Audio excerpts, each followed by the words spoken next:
Hi, welcome to Relax and Breathe. I'm Pompe Strater-Vidal, and today my guest is the lovely Suzanne Tucker, founder of Generation Mindful. Welcome, Suzanne. Thank you so much for having me. Oh, it's great to have you here. And can you explain to everyone that's listening a little bit about what inspires your work and kind of your background and how it's all coalesced Oh, into I what love you're it. doing now? Sure, I would love it. First and foremost, I'm a mom. I'm a mom of four. I have a teenage daughter, 16, 13, and twin 6 year olds. And my background is that I've worked as a physical therapist in the area of holistic health and attachment for family health for 20 some years. And I've been teaching infant massage and positive parenting classes for over a decade. So, taking these tools for connection and attachment into the real world is how I look at it.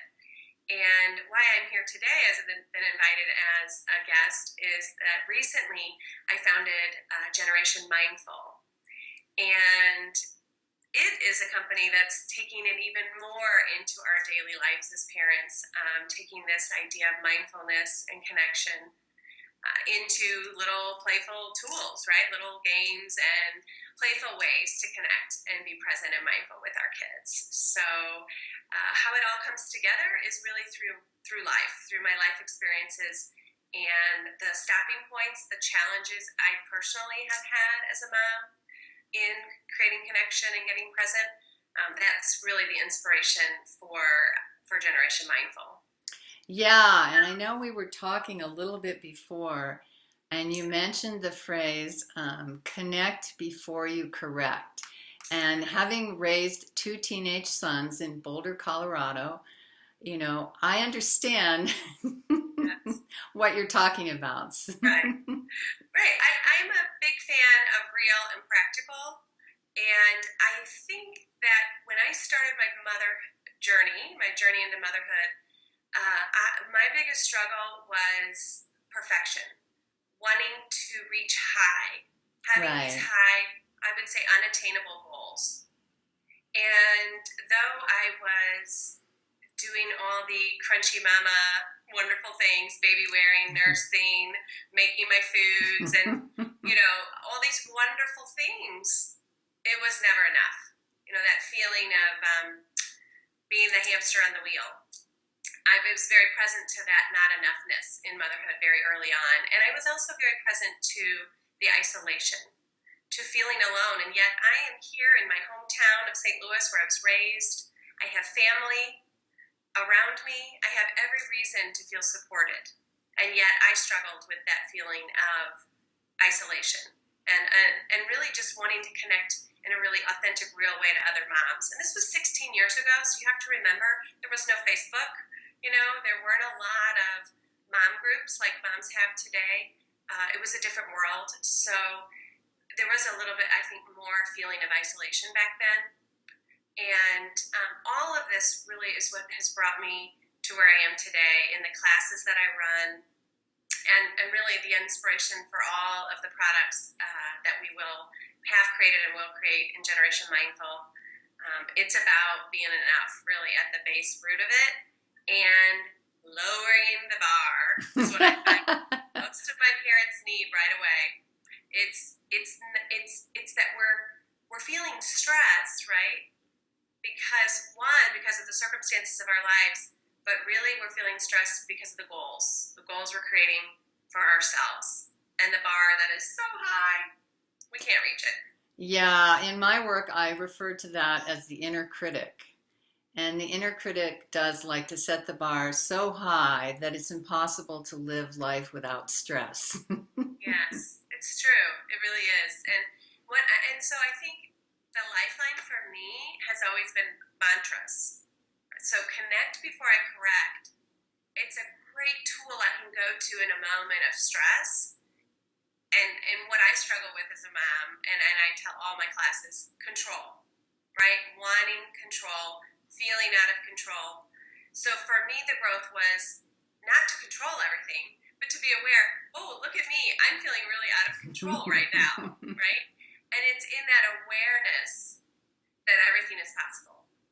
that I can actually see what's running me, see the goal, cancel it, and I can connect before I correct. I can take a minute, make eye contact with my child instead of yelling, "It's dinner, come to dinner," why aren't they listening? Well, they're already sensing I am stressed, I am rushed, I am not present, I am yelling at you from the other room to come to the dinner table, right? So, I mean, where it lives for me is in the really practical applications and storytelling, so that parents know, one, they're not alone, and two, there really is hope. There really are tools that are useful, but it doesn't come in getting it right. It comes with awareness first. And when we have that awareness, we can, what I say is I've got my eyes closed and I'm like searching around in the dark until my hand lands on a tool. Then I can grab that tool and it's useful to me instead of sort of running me. So mantras have been a real lifeline for me. And it's really the foundation of the first product that we released, that Generation Mindful released. It's a deck of mantra cards for families. And I know you have it right there on your desk. I do. There's my beautiful box. So here, it's called Peacemakers. And it's inspiring mindfulness and compassion in children of all ages. And it's a deck of 42 cards. And when I say all ages, I mean all ages. We have parents starting with babies in utero and reading just these beautiful truths. You are love, you are enough, mistakes help me learn and grow. Starting with these really powerful love, truth-based belief systems as a family before baby's even born. And where they start to become really powerful are in the toddler years, I think between 3 and 10, where we're starting to be really uniquely challenged as parents. We had these hopes of being so different, so patient, and so present. And then we start to feel pulled away or disappointed in ourselves in feeling like we're not reaching that goal. So what I want to tell parents is you are enough. You're doing great. You're amazing. And celebrate you. And feel enough. And from that joyful place where you're like, one of the things I teach is I rock, right? And boom, like we got to say, I rock. I wipe down the counters, boom. And that's got to be enough in that moment. When we forget that we're enough and we're not stopping to celebrate, we're just constantly feeling stressed and not enough. So these little guys can come out for the family to, as a daily playful ritual, help us get out of the rat race and pause and connect playfully. And they come with 7 different ideas, different ways to play. Because some people, it's not just a deck of great belief systems that then you're left to, how do I put this in my life? We really want our hands held. Make it easy for me. What do I do next?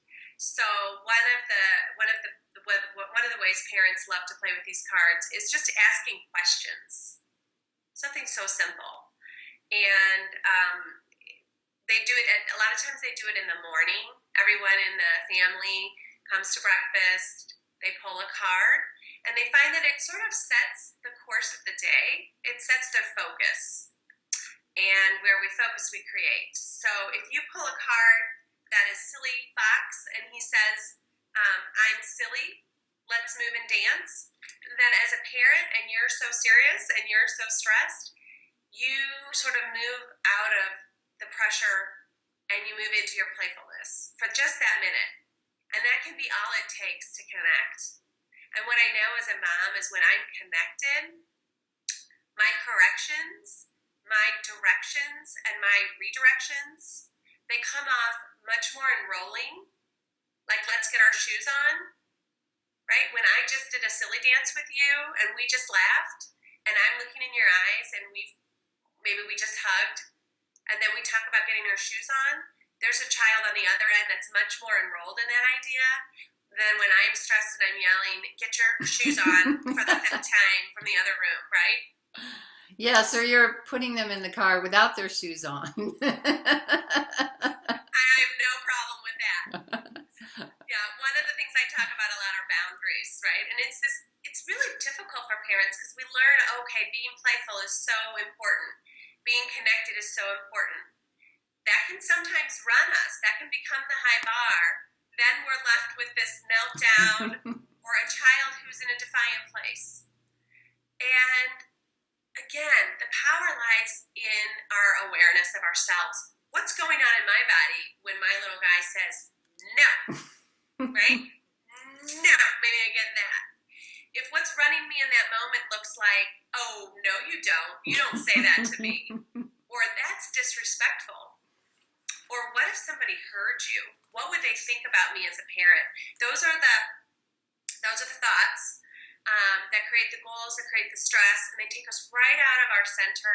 They take us right out of love, which for me is our superpower as parents. It's our center, it's our love. Oh, I like that phrase. That's our superpower as parents. It is. It is, right? We Yes. know because when we're not centered, we're insane. There's really only two options. There's present, which I equate to being in my center, which is love, and then there's not there, right? We all know that place, you know.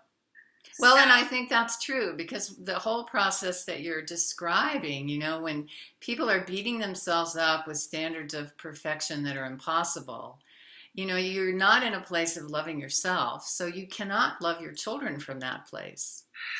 Yes, I got to take a deep breath into that one. It's so true. For me, it all starts with that self-love, joy, and my awareness, my own self. What's taking me away from this moment right now? It's always either the past or the future. Right. And the way that I get back to here and now, which is where I can really live powerfully, I can rock it, is just that awareness. It's not doing it right or being perfect. It's, look, I was just yelling at you. and I am aware of it. Mm-hmm. And I celebrate me in that moment. And I ask for forgiveness. And I model to my child, look, mommy's not perfect either. And I still love myself. Isn't that awesome? And that little person now has permission to be not perfect. Yeah. It's a game changer. I agree. And I think these days, in our culture, most parents are parents because they want to be parents. And a lot of people now struggle to become parents. So when you become a parent from that place, your expectations about parenting are so high. It's very different than being like a teenage mother that just has this child and it's like, whatever. I'm growing up, so is the child. It's a very different perspective, and I think it's what you're talking about is just so important to really take a look at what those expectations are and do a reality check with that. Yeah, what we bring to the party. One of my favorite awarenesses early in motherhood was that being a parent makes my life apparent to me. Oh, nice. I like that. You see how much I like these phrases, You right? do. You're good at this. I love them because what I find is mantras or phrases or words, I can put those in my pocket and it's like a pebble. It's a tool. Mm-hmm. Stones and rocks and things I can put in. It's a tool for awareness and for mindfulness. And it becomes a tool that helps me change the course when I'm struggling, which for me is empowerment, empowerment-based education. Where does it come from? It gives me the tools to shift from the inside, right? From the inside. My husband and I are both physical therapists. So we've been working with people on changing their habits towards more health Right. focused and self-love habits for over 20 years. And we own a holistic health center here in St. Louis. And when I say holistic, it's because we approach the physical body as the whole body, right? and it's body, mind, and spirit. So it's not just here's your sheet of exercises, go do your cardiac program, go do your weight loss program, go do your total knee replacement program.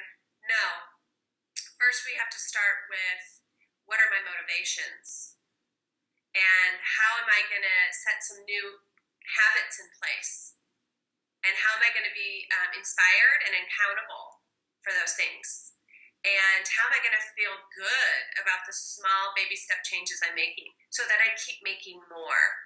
And a lot of that is how do I cancel the goal, right? Oh, I'm going to lose 200 pounds. I'm never going to eat sugar. No. Those are going to just leave you very disappointed tomorrow. So we've been doing this sort of empowerment-based education and health focused for a long time. And what I've done is just take it through my experiences of motherhood, take it back into the parenting realm, taking East meets West, right back into motherhood, fatherhood, parenthood, really even grandparenthood. And many of the things we're doing go right into education too. A lot of therapists and educators are finding that the same philosophies, approaches, and tools really speak to them in the way they're hoping to reach children through play, right? Through the present moment, through mindfulness, through connection.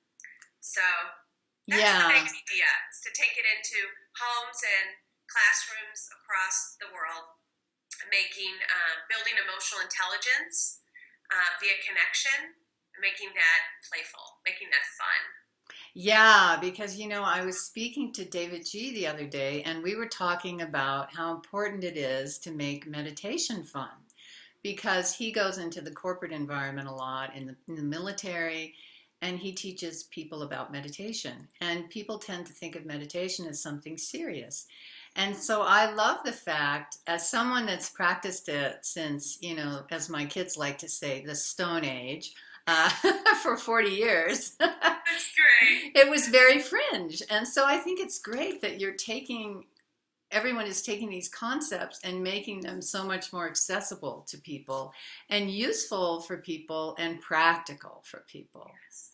Yeah, that's it for me. Yeah, I love books. I mean, you can look behind me. Yes, right? We can see them. Right. But where they really live for me is when I'm pulled into the experience of my life. When a book says something to me and it resonates truth in me, it pulls me into the present moment. It pulls me into the opportunity to apply that into my life. It's transformational. But when books are just another thing, another unattainable, it's a shift. It's a real shift in how are we looking at the tools around us. Mm-hmm. Are they just another thing? Are they the unattainable bar? Or are they an invitation inward to our true self, to our higher self, to the part of me that says, I know that to be so. Yes. And what I say to my parents is, does it resonate truth in you? So instead of looking at it as like, oh, I just learned this great thing, she told me, no, I heard this thing today. It really spoke to me. It really resonated truth for me. That's because somewhere in you, there's already this knowing. And when you hear a tool, or you read a book, or you see a podcast or webinar, and it speaks truth to you, you want to listen to that, because that's your higher self saying, wake up, pay attention, this is for you. And that's where I feel like parents these days are really challenged, because there's so much out there that wants to tell you how to do it, right? And if we're not careful, we give our power away. No, I totally agree with you. I mean, that's what I teach as well. I always teach people to listen to themselves. I always tell people to take what I say and use what's useful and appropriate for them, and just throw out the rest, Absolutely. Because people have to walk their own path. Yes. I believe so strongly in that. On the back, if I can find the back of the box, I put, here it is. Let's see what that says. Powered by you. Powered by you. Right. That's what really makes this tool special is where you bring it. Where the places that you go inside of you and the little moments that unfold with families and classrooms are precious. And that's what I focus on highlighting within our community.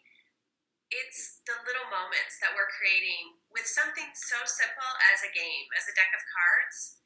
The stories, there's just story after story of the shifts. No, I think it's great because kids love games. Yeah. And the phrase that comes to my mind listening to you speak is beginner's mind. Because in Zen practice, what you're talking about, a lot of what you're talking about is to appreciate beginner's mind. So to appreciate what comes into you that's fresh and that's new. And it doesn't have to be perfect. It doesn't have to be polished. You know, yesterday I was talking to a speaker who works with crystals, and she had this lovely crystal, and she was talking about all the fissures in it, which are the flaws, and how that tells you the history of the crystal, and how that makes the crystal more powerful, not less powerful. And I feel like it's this model for being a parent, that you learn from your children. They take you down roads you would never go on your own. And the more you fight it and resist it, the more problems you have. Absolutely, the more stress. Yes. Yes, I'm interested in more joy, less stress. More joy, less stress for parents. And I think it starts with our belief systems and our goals to first see what's running us and to cancel those and to start showing up to what is. That's perfect. And so Yeah. can you talk a little bit now about what you have for, I know you have something special for subscribers that they can click on. They should be able to see it on the page where they're viewing this. Could you talk about it a little bit? Sure. Well, I have a few things. One is I'd love to give you a really fun, easy, simple, playful activity you can do with your kids. And they are a downloadable set of Peacemakers finger puppets. So you make them with your child. So right there, that's the experience. It's simple, it's easy, you have everything you need in your home. And then when you have these little finger puppets, it pulls for playfulness, doesn't it? It pulls for storytelling. And that is just one of the many ways that we can cultivate emotional intelligence in our children is through storytelling. So it's just a really fun, playful way to do that. So we'll give you that, this little download for making your own Peacemaker puppets. And then I have something for you, special for you, moms and dads, and it's the manifesto. It's the Generation Mindful Manifesto. So I'm going to pull that up. And if I might, do I have time to read it real quick? Or you do.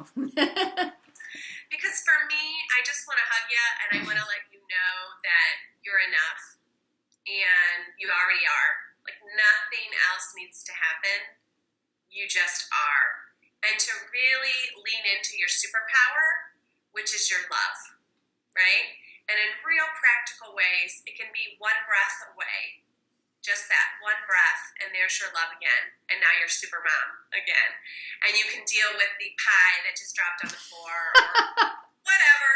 And you can go get a fork and sit down and take a bite and say, that is good. That is some good pie. Okay, so here's my little love note to you. Yes, or the child that just threw up in your car, or like one of my sons did on the doctor's desk. Oh my gosh, really?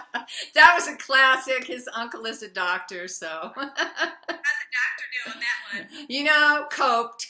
It was a pediatrician, so they coped. It is. It's exactly about that. It's the very unpredictableness of being mom, dad, little people. So what I want you to know, and this is a printable, so you can get this and you can put it on your fridge, put it on your windowsill, just a little tiny frameable. So you are love. You are quite literally made out of love. You are imperfectly perfect, whole, and complete. Your emotions are sacred. There's wisdom in your listening. And every time you choose love, you invite love. We are Generation Mindful. playing to learn, and teaching by example, being enough and living in the little moments, holding our hearts higher than our heads, and nurturing the human spirit. Thank you so much for joining us in this and for letting me come here today and speak with you. It's just been so much fun. Oh, I've had so much fun too. You've taken me back to some days long ago. And It's a wild ride. it is a wild ride, but I tell people, yes, it's a wild ride and it has lots of bumps and curves that are unexpected, but it's just so wonderful. It's such a blessing that, I call it the ultimate path of the Bodhisattva. Love it. Yes. Giving, and I think it's true what you're talking about, love, compassion, all of it. So thank you so much for being our guest, and we'll say goodbye for now. Thank you so much. All right, bye bye. Bye bye.